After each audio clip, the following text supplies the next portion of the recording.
Motion is always influenced by force.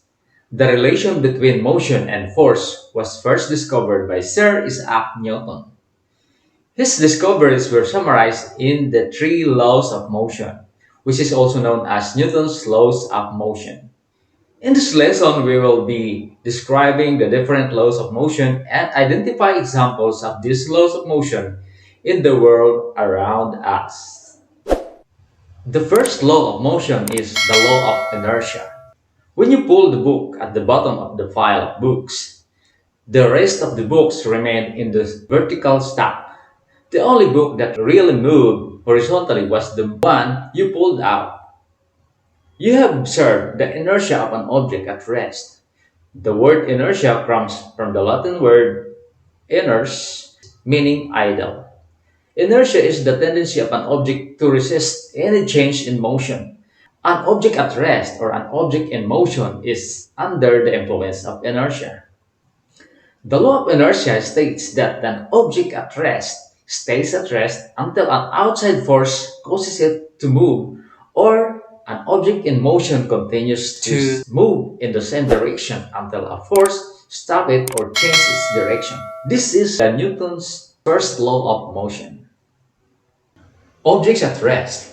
Objects that are still stay that way until something makes them move. These objects that are still or at rest possess inertia. Everything made of matter has inertia, even you. The cart standing still in a grocery store has inertia at rest. Inertia keeps this standing still. If you want to move the cart, you have to apply force to overcome inertia. The cart needs a push or a pull for it to start moving down the grocery aisles. Objects in motion. The law of inertia also applies to moving objects. Objects in motion will remain in motion unless a force stops them. The moving roller coaster will remain in motion unless the operator applies a brake on the machine that will cause it to stop. A moving car has inertia in motion. A person inside the car is also in motion.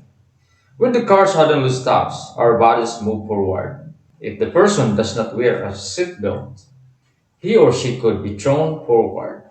That is why wearing a seatbelt in a moving car is advised. When you pedal a bike, you accelerate to make the bike move forward. When the rider stops from pedaling, however, because of inertia, the bike continues to move in the same direction. The bike will slow down when frictional force acts on it. Can you cite examples of objects applying the law of inertia?